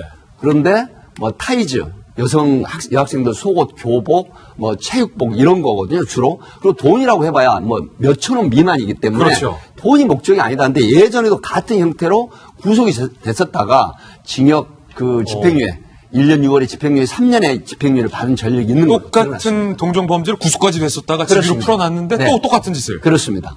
재밌는 얘기는 또 그 다음에 하죠. 우리 노영희 변호사님 말씀 좀 듣고요. 그러겠습니다. 말씀드릴까요? 말씀해 주시죠. 제가 진행까지 하셔서. 3가지 질문과 예. 1가지 정보 제공을 제가 하겠습니다. 첫 번째, 우선 이 범인은 상당히 동안이고 성격이 상당히 꼼꼼한 것 같아요. 그래요? 아까 보게 되면 정말 여학생으로 생각할 수밖에 없는 외모인데다가 예. 도시락 가방 같이 생긴 그런 가방도 들고 있고요. 도시락 가방. 네, 우산 같은 것도 들고 있어요. 정말 예. 학생같이 보이지 않습니까? 엄청나게 꼼꼼한 성격이죠. 보세요. 그러네요. 오른손에 그런 우산 들고 있고 왼손에는 가방 같은 거, 보조 예. 가방 같은 거 들었어요. 그리고 또 하나는 이게 그 교실에서 물건 같은 게 없어지거나 사물함에서 없어지게 되면 제일 먼저 누구를 의심합니까? 같은 반 친구들을 의심하게 돼요. 그렇죠. 그러니까 이런 사건들 때문에 오히려 친구들 간에 분란이 일어날 수가 있었기 때문에 이 사람은 그런 것들에 대한 생각을 좀 안 한 게 좀 안타깝다. 사실 좀 제가 예리하게 또 하나 봤는데 그 걸음걸이도 여학생의 여성 같죠? 걸음걸이로 얌전하게. 연습을 한 것 같아요. 네, 맞습니다. 근데 또 세 번째는 왜 여성들의 속옷이나 이런 그 뭐 옷 같은 걸 훔쳐가는지 좀 이해가 안 가요, 솔직히. 예. 여자들은 남학생 학교에 쳐들어가거나 뭐 숨어 들어가서 남자들 옷 같은 거 안 가져가거든요. 안 남자 속옷 같은 거 안 가져 관심도 없어요. 왜 지저분한 거를 이렇게 가져가는지 좀 궁금합니다. 지저분하죠. 그렇지 않습니까? 같은 여자끼리도 사실 그런 건 좀 하기 싫거든요. 예. 그다음 하나 이제 알려드리고 싶은 거는 이 사람은 사실은 야간 주거 침입 절도라고 하는 야간 건조물 침입 절도라는 혐의로 구속 영장이 청구가 어제 됐는데 예. 왜 야간 건조물 침입 절도냐? 이게 6시 새벽 6시 일어난 사건인데. 그러게요. 예.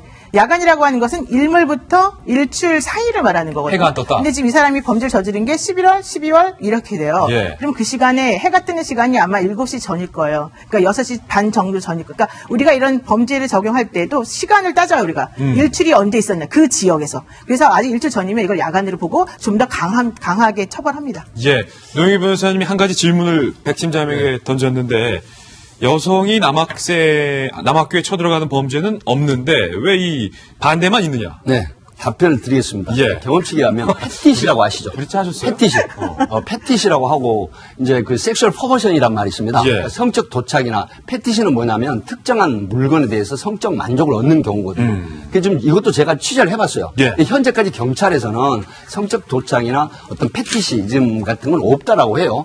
그럼에도 불구하고 집안에서 두 상자 분량의 여성 속옷, 타이즈, 뭐 브래지어 이런 것들이 이제 발견이 됐는데 예. 이걸 훔쳐서 팔거나 뭐 어떤 금품의 이익을 얻는 게 아니라 이걸 상당히 소장을 했단 말이죠. 아, 소장을 했다. 예, 이런 측면에서는 뭔가 정신질환의 요소가 좀 있지 않느냐. 예전에도 구속이 됐다가 2년 6월에 집행유예 3년을 받은 정도 처벌을 받았는데 또다시 그러니까 여학생들이 등교하기 전에 오전 6시 전에 들어가서 훔치고 그다음에 등교 직전에 나와버려요. 그러니까 여학생들은 사실 큰 게 아니지만 향수 같은 것도 없으니까 여학생들 입장에서는 굉장히 아까운 거란 말이에요. 그래서 경찰에 신고를 했는데 결국 잡고 보니까 동종 전과자였다. 그렇다고 하면 이게 분명히 어떤 성적인 그런 정신질환이 있지 않을까 하는 지혜에서는 추론이 가능합니다. 백 팀장님이 워낙 사건을 많이 하셨기 그런 때문에 사람들이 그 추론이 우리가 많을 것 같아요. 변태라고 그렇습니다. 얘기하는 네. 그런 사람, 패티시는 특히 이제 발이나 매니큐어 뭐 이런 쪽에 좀 관심 있는 사람들 말합니다. 그렇군요. 두 번째 취재 수첩 사건도 한번 살펴보겠습니다. 이것도 좀 황당한 겁니다. 남자친구가 여자친구에게 거짓말을 해서 금전 이익까지 받는데 거짓말한 횟수가 무려 335번 거짓말한 사건입니다. 사건의 전말 함께 보시죠. 반대로 말하면 335번 속았다는 얘기잖아요. 그렇죠. 4년간 335번 거짓말, 여친 속여 3억 원을 뜯어낸 30대. 2013년 6월 신용불량자 백 씨, 34살, 여자친구 이 씨에게 오빠가 생활비가 필요하니까 10만 원만 빌려줘. 당당해요. 10만 원만 빌려줘라는 얘기를. 그리고 내가 곧 밀린 월급 7천만 원이 나오니까 다 갚을게. 라는 등등의 거짓말로 돈을 빌리기 시작합니다. 급기야 내가 할머니에게 집을 상속받았다. 라고 거짓말이 들통날 것을 우려해서 등기소 서류까지, 집문서까지 위조한 거예요. 2013년 6월에서 2017년 8월까지 모두 335번 2억 8천여만 원을 해당 여자친구에게 챙긴 혐의입니다. 백 씨는 사기 및 공문서 위조 공문서 행사 혐의로 기소가 됐고 1심에서 징역 1년 4개월을 선고받고 법정 구속된 상황입니다. 재판부는 이렇게 얘기했어요. 여자친구로부터 빌린 돈 중 2억 7천여만 원을 지급하라. 쉽게 말하면 돈 갚아라. 라는 얘기입니다. 백 팀장님. 네. 이 남성은 또 어떤 남성입니까? 네, 2013년도 6월부터 사실 그 결혼을 약속한 여성에게 계속해서 이제 생활고 또 뭐 여러 가지 뭐 형태의 그 밀린 월급을 받으면 돌려주겠다 뭐 이런 식으로 했는데 이게 제목을 저는 이렇게 붙이고 싶어요. 어떤 제목? 그놈의 정 때문에. 그놈의 이 여성들이 정 때문에. 굉장히 그 정에 좀 약한 부분이 있습니다. 그래서 계속 속는데 예전 같은 경우에는 이제 금품을 편취하고 그다음에 정조를 유래해서 혼인빙자 간음죄가 있었는데 그게 지금 없어졌죠. 혼인빙자 간음은. 근데 제가 일선에서 보면 이런 경우 있어요. 간호사 일을 하면서 그 대학 얘기는 안 하겠습니다. 그 스카이 중에 하나인 학생이었는데 예. 그 법대생에게 고시 패스하면 행복하게 해줬다라고 해가지고 계속해서 그 간호사 어려운 생활을 하면서 뒷바라지를 해요. 근데 나중에 어떻게 되냐면 아니 시간이 지나서 고시에 붙었어요. 근데 어느 날 결혼을 하겠다는 걸 알아요. 그러니까 그 경찰서에 와가지고 하는 얘기가 뭐라고 얘기하냐면 나를 사랑했잖아. 그러니까 쿨하게 보내줘. 너무나 후안 무치하고 뻔뻔스러운 그런 사기범이 있었어요. 고시 패스한 분이. 예. 근데 결국 그 사람이 나중에 구속이 돼가지고 법정이 안 됐죠. 아, 그래요? 예, 그런 케이스도 있었고요. 또 하나는 어떤 경우냐면 여성들이 굉장히 조심해야 돼요. 자, 그 법대생들이 가지고 다니는 책을 들고 있어요. 법정 나올 때. 근데 실제 보면 법대생이 아니에요. 그리고 의사라고 하죠. 근데 병원 앞으로 오라 그래요. 그래서 커피숍 같은 데서 만나면 청진기 의사 가운을 입고 와요. 믿어버려요. 그리고 거짓 전화를 받습니다. 아, 저 원장님, 의사님, 제가 조금 있다가 응급실로 갈게요. 그러니까 확인도 안 하고 의사인 줄 알아요. 그리고 모두 다 줘요. 자기가 열심히 모아놓은 돈까지 다 주고 결혼하겠다 그러니까 의사하고 결혼한다. 법조인과 결혼한다. 근데 기자들을 사칭해 사기친 건 없더라고요. 기자를 사칭한 사람은 없었다. 근데 어찌됐든 이런 걸 쏘는데 이런 부분에 절대 믿으면 안 돼요. 그래서 반드시 확인을 하고 지금 이 시청하시는 상당히 그 우리 혼기를 앞둔 엄마들도 많이 계실 거라고 좀 봐요. 그렇기 때문에 혹시 사익감으로 소개하는 경우에 직업이 뭐냐라고 해서 뭘 해야 되냐면 반드시 재직 증명서 필요 없고요. 그 해당 병원이나 그 해당 법 기관을 직접 전화하거나 찾아가서 확인하는 게 가장 좋습니다. 그래야 사기를 방지할 수 있습니다. 도영희 변호사님, 정말 안타깝습니다. 여성이 3억 원을 빌려주고 3억 원도 잃고 연인도 잃고 세월도 잃은 경우인데 재판부가 피해자와의 연인 관계에 있었던 점을 양형에 참작을 했다고 그래요. 이게 참작 사유도 되는군요. 원래 연인 관계에서 돈이 오고 간 거는 사기로 인정되기 사실 어려워요. 근데 이제 실제 이번 사건은 300번이 넘는 거짓말에서 3억이라고 하는 큰 돈이 넘어갔기 때문에 이제 인정이 된 셈인데요. 이게 이렇게 한두 번 우리가 거짓말하게 되면 정이 떨어지지 않습니까? 저 같은 경우는 한두 번만 거짓말하는 걸 딱 보면 정이 떨어지는데 이 여자분은 상당히 착한 것 같아요. 착하다. 근데 이런 식으로 한 게 왜 그러냐면은 믿기가 싫은 거예요. 저 사람이 거짓말이라고 하는 걸 믿기 싫은 심리 때문에 사실 계속 그냥 믿어버리는 거가 하나 있는 것이고, 또 하나는 기본적으로 저는 그래도 이 여성분에게 말씀드리고 싶은 게 있어요. 할머니한테 집을 상속받았다면서 그 문서 서류 보여줬다고 그랬잖아요. 그 서류 전부 다 그러면 그 정도면 나도 속겠다 하지만 그렇지 않아요. 할머니가 돌아가셔야지 상속이 되는 거죠. 그렇죠. 그러면 할머니가 돌아가셨던 장례식이 있었는지 가서 봤어야죠. 그렇죠. 연인 관계라면 할머니 장례식이 있었다고 말을 했을 것이고 당연히 갔었겠죠. 근데 그런 거 없이 그냥 갑작스럽게 어느 날 나 상속받아서 이러면 좀 이상하니까 그런 건 뒤져봐야 된다는 거죠. 뒤져보자. 그리고 또 하나 마지막 꼭 드리고 싶은 말씀은 차라리 지금 3억 뜯기는 게 낫다. 이런 남자랑 평생 살아보세요. 완전히 망하는 거예요. 거머리처럼 날 들러붙어가지고 내 정말 그 피고를 다 뽑아버리는 수가 있습니다. 오히려 불행 중 다행이라고 생각하시고 다시는 이런 식으로 사기 당하지 마십시오. 한 초만 말씀드릴게요. 노영희 변호사님 돌직구쇼에 절대 필요한 돌직구. 맞습니다. 조심하시라. 두 분 아무래도 저 몰래 만나세요? 회의하신 것 같아요. 두 분과 함께 이야기 나눠봤습니다. 감사합니다. 네, 다음 순서입니다. 오늘의 핫플이 준비되어 있습니다. 오늘은 과연 어떤 분들이 핫플 4인방에 선정이 되셨을지 직접 만나보시죠.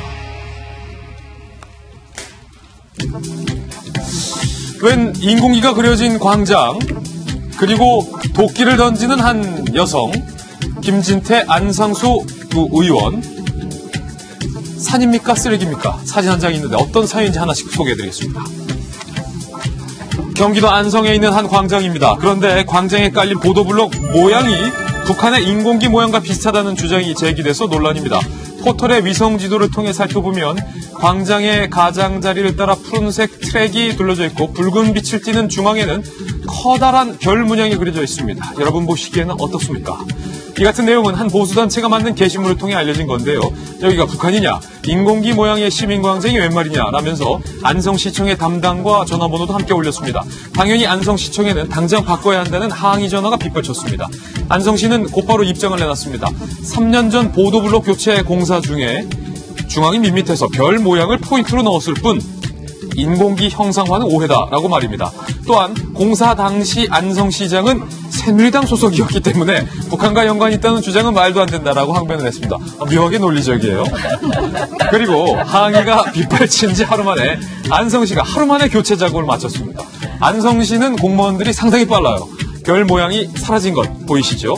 비용은 약 200만 원 정도 들었다고 하는데 그럼에도 불구하고 아쉬운 건 조금만 더 신중했더라면 세금, 시예산 200만 원 아낄 수 있었을 텐데 라는 아쉬움이 드는 대목입니다. 딱 보시기에도 인공기 같아요. 네. 아니 그래서 왜 자라보고 놀란 가슴 소뚜껑 보고도 놀란다라는 깜짝 게 놀랐어요. 그러니까 뭐냐면 워낙 요즘 시대적으로 이게 민감했잖아요. 뭐 백두칭송위원회니 뭐 김정은을 뭐 사랑한다느니 뭐 이런 얘기들이 버젓이 대한민국에 나오고 있으니까 평상시에 유념해서 보지 않았는데도 이것도 예. 그거 아니야? 라는 이제 합리적인 의심을 하게 된 거죠. 이게 처음에 이 위성 사진으로 이걸 발견하신 분도 대단하신 분 같아요. 네. 그런데 가까이서 봤으면 몰랐을 텐데 정말 저도 위성 사진 보고 깜짝 놀랐어요. 예. 네. 이제 도시 개발을 하거나 디자인을 하시는 분들이요. 그 사람의 눈높이가 달라졌다라는 걸 느끼셔야 됩니다. 이제 눈으로만 보는 게 아니라 저렇게 인공위성으로도 보고요. 어쩌면 땅 밑에서도 볼 수가 있어요. 그렇군요. 예, 여러 각도에서 볼 수 있다라는 걸 생각하셔서 오해받지 않도록 기본적인 이슈라던가 문화에 대한 공부가 좀 필요할 것 같고요. 예. 그거에 대해서 공무원들도 바라볼 수 있는 시각의 공부가 좀 필요할 것 같습니다. 예. 근데 가장자리에 청록색 띠가 이렇게 둘러져 있거든요. 청록색 띠가. 별 하나만 있었으면 어떻게 좀 넘어갈 수 있을 텐데요. 우리가 한때 꿈은 이루어진다라고 해서 별 모양 많이 했었어요. 썼거든요. 별 하나만 있으면 되는데 동그라미 안에 별이 들어가 있고 또 저기에 대해서 청록색 띠까지 쭉 두르고 있으니까 야 이건 누가 봐도 인공기랑 너무 비슷한 것 아니냐라고 하는 오해를 살 수가 있는 예. 겁니다. 결국 안성시가 이제 빠르게 처리한 것 같고요. 소중한 혈세 몇백만 원이 낭비되긴 했습니다만은 두 번 다시 이런 일이 없도록 좀 유념했으면 좋겠습니다. 저는 예. 정말 여기서 포인트는 그거 같아요. 어떤 거요? 당시 안성시장은 새누리당 소속이었어요. 정무적이었다. 안성시 저 입장 해명자를 쓴 사람을 상당히 정무적이에요. 두 번째. 바탕이 빨간색인 것도 하죠. 그러니까요. 이 우연의 일치라고 하기에는 너무 인공기 같아. 두 번째 하필 주인공 만나보시죠. 자, 지금 보시는 장면 실제 상황은 아닙니다. 최근 젊은 층에서 인기인 게임입니다. 도끼 던지기라는 신종 게임입니다. 미국과 유럽에서 젊은 층에서 먼저 유행한 이 놀이가 특히 이혼 기념 파티 장소로도 주목을 받고 있다는데요. 아마 스트레스를 푸는 데는 그만인가 봅니다. 도끼 던지기 신종 게임이 젊은 세대의 구미를 당긴 건 원시적인 방법과 간단한 게임 규칙 때문이에요. 도끼를 던져 관역에 꽂으면 끝. 그런데 관역에 뭔가를 날려 맞힌다는 점이 다트나 양궁과 비슷한 것 같아도 훨씬 좀 거칠다는 느낌은 듭니다. 도끼를 한 바퀴 돌려서 관역에 꽂는 것이 게임 룰 중에 하나라고 하는데 문제는 이게 지금 보시는 것처럼 대한민국에 상륙을 했어요. 서울과 인천에 생긴 게임장에 도끼 던지기 마니아들의 발길이 끊이지 않는다고 합니다. 하지만 일각에서는 경계하는 목소리가 심각하게 나오고 있어요. 분노와 혐오가 넘치는 시대에 이제 하다 도끼를 던지는 도끼질 게임까지 등장했다는 겁니다. 스트레스 푸는 방법이 왜곡된 것 아니냐라는 지적이 현재 제기되고 있는 상황입니다. 자, 이게 허나 소장님, 이게 우리나라에도 상륙을 했는데 젊은이들이 뭔가 좀 취업도 안 되고 연애도 안 되고 결혼도 안 되고 뭐 결혼하신 젊은 사람들도 아기를 낳고 싶은데 좀 뭐 맞벌이 하기도 힘들고 아기 키우기도 힘들고 하니까 도끼나 던지자. 그러니까요. 어떻게 저런 생각을 했을까? 미국은 문화적으로 사실은 생각할 수 있을 것 같아요. 산에서 뭐 나무 많이 하시니까. 근데 우리나라 사람들이 혹시 저거 하다 잘못될까봐 걱정돼서 저기 어딘지부터 엄마 입장에서 빨리 알고 싶어요. 혹시 아이가 그 동네 간다 그러면 요 얘기를 꼭 해줘야겠다라는 생각이 좀 많이 들거든요. 근데 요즘 스트레스 해소하기 위해서 아이들이 사실은 정말로 그 힘들어하는 건 좀 느껴집니다. 저희 아이도 요즘에 중학생인데도 그 말랑말랑한 슬라임 게임 같은 거 있잖아요. 막 손으로 예전에 우리가 밀가루 반죽하는 것 같은 거를 요즘 아이들은 그거를 그냥 보기만 하면서 스트레스를 풀더라고요. 그래요? 예, 보면서 그 소리를 들으면서 스트레스를 풀어요. 그러니까 스마트폰에 익숙한 아이들은 이 스마트폰으로 스트레스를 풀기 위해서 그걸 이렇게 보는데 그건 양반이었구나. 그냥 이해를 못하는 것뿐이었지 차라리 안전은 할 거라는 생각이 들었는데 그래도 또 엄마 입장에서 어떤 생각이 드냐면 그걸 직접 사오기도 하거든요. 사와서 또 만지다가 혹시라도 아기들은 그걸 먹게 되거나 문제가 생길까봐 걱정을 하는데 내 아이가 도끼를 들고 있다라고 생각을 하면 도끼. 정말 상상할 수 없는 그런 정말 우리가 스트레스 받을 근데 거예요. 제가 보기에는 제가 봤던 거는 그 갈등 중인 남녀의 얼굴 사진을 관역에다 걸어놓고 사진 던지는 걸 많이 봤는데요. 그런 식으로 하는 사람도 있거든요. 근데 우리는 아직 그렇게까지는 안 하고 있는 것 같으니까 얼마나 스트레스가 많이 쌓이고 분노가 쌓였으면 그렇게 하느냐 뭐 이해가 되기도 하지만 매우 위험하니까 이게 하이 리스크 하이 리턴 때문에 쾌감을 더 느끼는 건 모르겠습니다만은 절대 하면 안 될 것 같아요. 네. 저는 모르겠어요. 약간 달리 보는데요. 사실 우리나라 총 쏘는 사격장도 굉장히 많습니다. 그렇죠. 제한을 해요. 신분증 맡기고 아니면 성년이라 해야 되고 이런 게 있는데 사실은 도끼 문화는 아까 말씀드린 우리나라는 없어요. 우리나라는 이제 칼 던지기. 그렇죠. 사실 어릴 때 저는 사실은 시골이라 칼 던지기 그러니까 남자들끼리 게임을 하는 거예요. 정확히 맞추기만 하는 거라서 물론 이제 당연히 이제 위험성이 있다 그러면 이제 뭐 도검육의 관리법이 있어서 뭐 이걸 뭐 살상용으로 사용하는 관리는 있겠지만 제가 보기에는 뭐 스트레스 푸는데 물론 아까 말씀처럼 사람 얼굴 거리고 하면 안 되지만 뭐 할 수 있는 게 아닙니다. 저는 심각한 문제가 있다고 보는 게요. 최근에 있었던 위디스크 양진호 회장이 보여줬던 엽기적인 행각. 일본도로 닭을 치질 않나 별의별 일들이 많이 벌어지고 있는 세상 아니겠습니까? 이거로 도끼 던지는 연습을 계속해요. 근데 거기에 대해서 범죄자가 혹시나 이런 연습을 가지고 기이한 행각들이 일어나게 되는 모습들이 있다라면은 큰 우려가 아닐 수 없는 거고요. 규제 혁신 해야 된다라는 얘기 100% 동의를 하는데 적어도 이런 안전에 관련된 문제만큼은 정부라서 저는 규제를 했으면 좋겠다는 생각이 있습니다. 사실은 이게 도끼를 던져서 살상을 하는 게 예전에 바이킹 민족들이 자주 썼죠. 동아시아는 칼, 그다음에 서양은 창, 네. 바이킹들은 도끼. 세 번째 앞을 중국어 만나보시죠. 우리는 활. 자유한국당 당권 주자들이 속속 당권 출마 선언을 하고 있습니다. 어제 안상수, 김진태 의원도 국회에서 각각 전대 출마 선언을 했습니다. 안상수 의원은 당 통합을 위해 대권 주자는 비켜달라면서 좌파 정권, 개파 정치, 대권 주자 비켜라고 쓰인 널판지를 격파하는 퍼포먼스를 보였고요. 김진태 의원은 보수 통합은 당을 지킬 사람만 할 수 있는 말이라며 지지자 1,500명과 국회 본관 앞 계단에서 출마 회견을 열었습니다. 이 밖에도 출마 러시는 계속될 듯합니다. 심판이 선수를 뛰냐? 라던 김병중 비상대책위원장이 곧 출마와 관련한 입장을 밝힌다고 하고요. 전대 불출마 의지를 거듭 밝혔던 김무성 의원 역시 당에 위기가 오면 나서겠다라고 발해서 기류 변화가 감지되는 중입니다. 현재 후보군만 10여 명에 이른다고 하는데 어제 안상수, 김진태 두 의원의 출마 선언 장면을 만나보시죠. 김병중.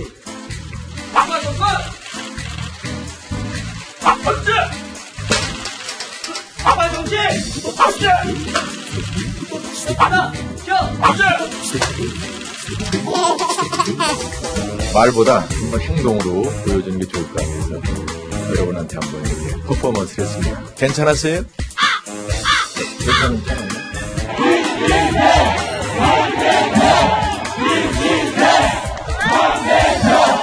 독수에 놀라서 다 도망가고 어느 기선에서 말한마디도 하지 못할 때 당당하게 외치고 그 자리를 지킨 사람 누굽니까? 지금 오세훈, 황교안, 김진태, 안상수, 김병준, 홍준표, 김무성. 제가 방금 말씀한 분들만 해도 6명인데 10명이 넘는다. 너무 많이 나오시는 거 아닙니까? 다 나오시는 거 아닙니까? 일단 바야흐로 정체의 시즌이 온 것 같습니다. 왜냐하면 평상시 당대표보다 어쨌든 이번에 당대표가 되시면 내년도 있을 국회의원 총선거에서 총선이 껴있죠. 예, 아무래도 막강한 영향력을 미치게 되는 대표 자리다 보니 이제 관심을 가지게 된 것 같고, 또 하나는 예를 들어서 여당의 지지율이 공고하고 야당이 살아날 기세가 없었다면 어려운 시기에 내가 왜 나서나 이런 기류가 있었겠지만 지금은 반전의 기회가 온 것 같다. 우리가 어떻게 하느냐에 따라서 국민들의 신뢰를 다시 얻지 않을까라는 그런 기대감까지 묻어가면서 이제 여러 선수들이 이렇게 나오는 것 같습니다. 그리고 또 하나는 설사 나오든 나오지 않든 정치 좀 한다 하면 당 대표로 나올지 말지 고심한다 정도 되어야지. 그 정도는 돼야지 국민들에게 이제 당 대표 그레이드로 이제 인식이 되는 그런 효과까지 있다 보니 지금 여러 가지 말들이 나오고 있는 것 같습니다. 그래서 평소에는 저희가 뭐 컷오프 얘기를 할 필요가 없었는데 이제는 워낙 선수가 많다 보니 어떤 기준으로 당 대표를 컷오프 해야 되느냐까지 얘기가 나올 정도로 그런 얘기가 나오고 있습니다. 아무튼 침체되어 있던 한국당의 이번 전당대회를 계기로 해서 단순하게 반사 이익이 아니라 이번에 보수의 가치를 제대로 알릴 수 있는 그런 기회로 만들어내느냐 아니냐. 이런 중대한 기로에 쓴 것 같습니다. 다른 당 얘기라 제가 뭐 약간 조심스럽긴 합니다만 김영희 장관님도 뭐 역할을 맡고 있어서 말을 못하는 것 같은데요. 저는 김병준 위원장이 나오는 거는 좀 아닌 것 같아요. 김병준 위원장은 반대. 그렇죠. 왜냐 그러냐면 결국은 이게 비대위원장에서 잘 마무리를 하고 전당대회까지 맞춰서 그거를 넘겨주는 것까지 역할이거든요. 그렇죠. 그러니까 전당대회까지 진행해서 전당대회에서 무사히 다음 당대표를 뽑는 것까지 비대위원장 역할이에요. 근데 당장 이제 심판이 선수로 나가면 안 되는 거지 않습니까? 그래서 그 부분은 제가 보기에는 나간다는 말을 꺼내도 좀 아닌 것 같다라고 보여요. 그래서 조금 전에 김병준 비대위원장이 아마 우리 현근태 변호사님 얘기를 들었는지 출마 가능성에 대해서 일축을 하더라고요. 그래요? 다른 사람들이 출마할 거다라고 예상했는데 출마를 본인의 가능성은 없는데 대신 조건에 답니다. 내가 안 나오는데 황교안 전 총리 오세훈 전 시장, 홍준표 전 대표 다 나오지 마라. 원내도 나오지 마. 다 나오지 마. 원내도 나오지 마. 지금 상황에서 김병준 비대위원장의 생각이 이런 것 같아요. 그 비대위를 맡은 지 꽤 오랜 시간이 지났는데 과거에는 한국당이 낮은 지지로 있다가 겨우 살아가서 다음번 총선을 어떻게든 공세적이라는 건 현 정부에 대한 정권 심판으로 치러야 되는데 이것을 다시 과거로 얘기하면 안 된다라고 하는 우려를 표명한 것 같습니다. 네 번째 악플 주인공도 만나보겠습니다. 한 가지 사진 한 장 준비했는데요. 여러분 이게 뭘로 보이십니까? 경북 의성군에 10m 높이의 폐기물이 방치된 이른바 쓰레기 산 모습을 보고 계십니다. 4만 제곱미터 부지에 무려 17만 3천 톤의 폐기물, 쓰레기가 쌓여 있는 겁니다. 이 지경이 되도록 해당 지자체는 뭘 했냐라는 비난이 일고 있습니다. 정말 높네요, 쓰레기들만. 쓰레기산은 한 재활용 업체가 폐기물을 모아서 고형 연료 제품 생산을 중단하는 과정에서 생긴 건데요. 정부가 2014년부터 고형 연료 제품 생산을 권장할 당시 수백 개 업체들이 생겼다가 현재는 상당수 도산한 상태. 그래서 이렇게 폐기물들만 고스란히 쌓인 곳까지 나온 겁니다. 특히 해당 업체가 전국에서 무분별하게 폐기물을 받아서 보관량의 80배에 이르는 폐기물을 쌓아놓은 점은 지탄을 피하기 어려워 보입니다. 경찰도 조사에 나섰는데요. 사업상 어려움으로 폐기물을 처리하지 못하고 방치한 것인지 아니면 처음부터 처리할 생각이 없이 돈을 받고 폐기물만 이렇게 산처럼 쌓아놓은 것인지 명백히 밝혀야 할 것 같습니다. 문제는 이렇게 방치된 폐기물이 전국적으로 70만 톤이 넘는다는 점입니다. 쓰레기 대란에 대한 우려가 점점 현실이 돼가고 있습니다. 시골의 한 면이 아예 쓰레기 폐기물장이 된 것 같은데 문제는 뭐냐면 이걸 치워야 될 거 아닙니까?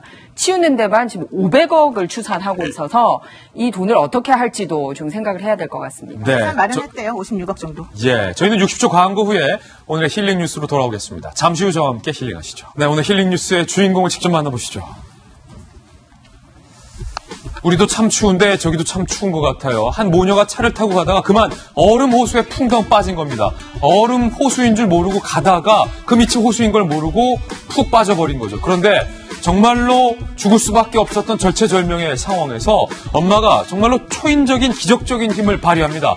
창문을 깨고 부셔서 정말로 어린 딸을 먼저 육지에다가 올려놓고 엄마 본인도 가까스로 살아서 나온 정말로 모성애의 기적이 벌어진 현장입니다. 뒤늦게 구조원들이 도착을 했는데 정말로 다행히로 이 모녀는 무사히 살아났다라고 하는 기적적인 사건이 전 세계인들을 깜짝 놀라게 하고 있습니다. 물론 차는 차가운 호수 밑으로 가라앉았다고 합니다.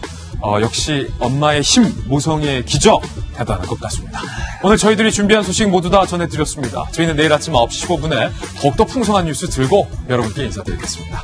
오늘 하루는 분명 어제보다 나을 겁니다. 좋은 하루 되십시오. 고맙습니다.